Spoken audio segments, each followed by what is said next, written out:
Inilah makam Tengku Syekh Muhammad Dut Bereh atau Tengku Dut Bereh, Tengku Syekh di Bereh. Seorang pejuang Aceh yang telah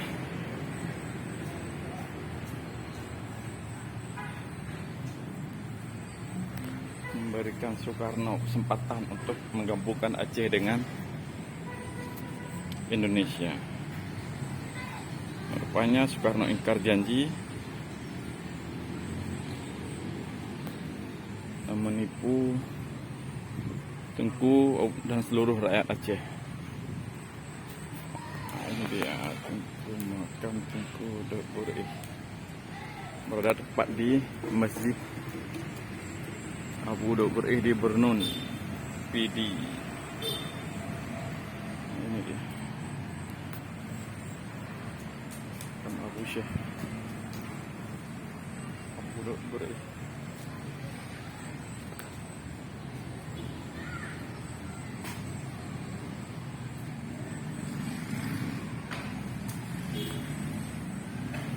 Beliau meninggal tanggal 23 September 1899.